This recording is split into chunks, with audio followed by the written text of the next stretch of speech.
Welcome back to the 12th episode of my Star Wars Legends Expanded Universe chronological timeline rating, where I go through according to my personal timeline order and rate every single piece of individual media out of 10 stars.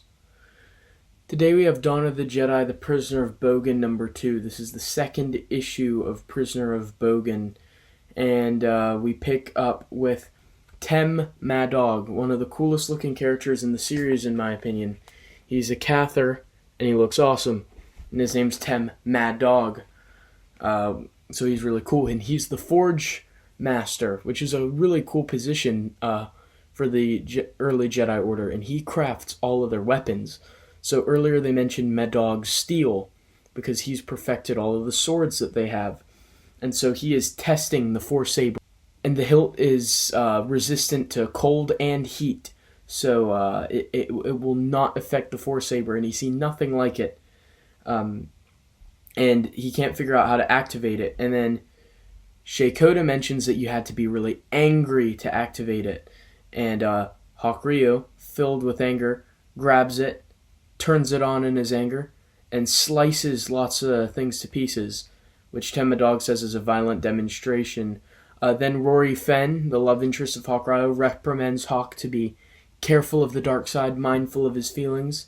Then Shay and Seknos have a little character bonding, where Shay is moping about her dead parents, and Seknos is comforting her. She's talking about her feelings and her anger. Then we cut to Trill, who's still searching for Zesh, but she is getting closer. And she is thinking of flashbacks to when they were children, and she was alone by herself. But then she found Zesh, and Zesh and her bonded together and became like brother and sister. But then when they were selected by Predors, Zesh fought her in fights and took her down over and over again. And so once again she was betrayed and backstabbed. And she sheds tears over these traumatic memories of Zesh besting her in combat and showing that she's better than him.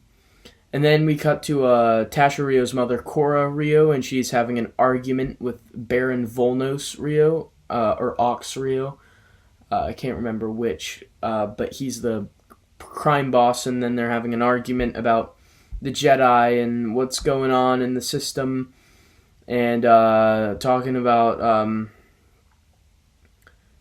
how their marriage is over and what it means to be a Jedi and all that kind of stuff. And then meanwhile, Tasha is looking through the archives to find what skull the Rakatan skull is, and she recovered a Rakatan skull from the shipwreck that Zesh arrived on the crashed ship, and she can't seem to find this Rakatan skull anywhere in the archives. And then we're introduced to Jedi Master Tursendin, a Zabrak.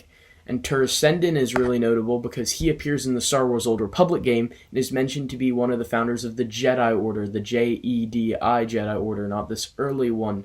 So that means he must be sticking around for a while. Then they open a holocron, and this is our first showing of a holocron, but back then, instead of being kind of square for Jedi holocrons, they are shaped like Thoyors, the pyramids that brought all of the people to Tython to study the Force, which I thought was really cool.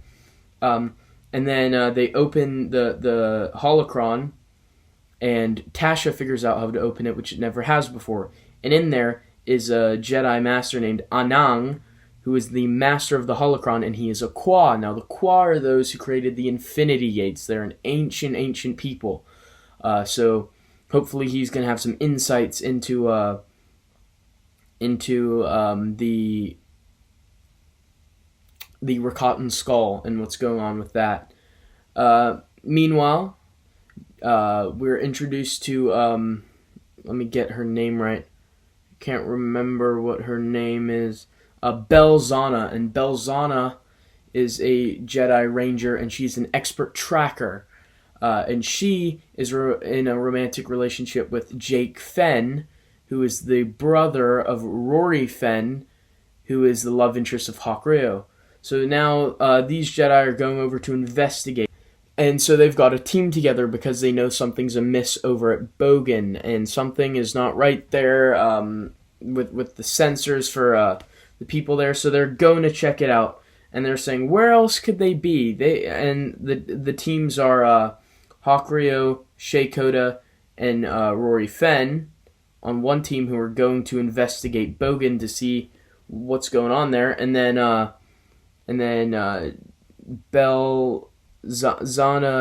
Belzana and Jake Fenn and Seknos Wrath are going elsewhere to try to pick up a trail if there is one. So they know something's amiss, but they're not completely sure what it's all about, and so that's where the issue ends. This issue has great art as always. We get a little bit of character development here, which is some more of the overall positives. Trill, we get some character development for her with some backstory.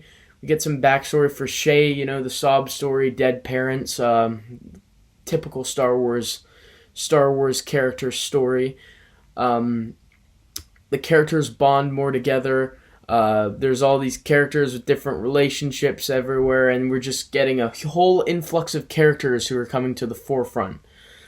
I really enjoyed this issue. I think things are starting to pick up here for sure, and there's really no negatives to say about it. I enjoyed every panel. I enjoyed every word bubble. The art is fantastic. The story is good. The backstory we got was interesting to get to, and didn't feel like a waste of time. It felt like necessary information.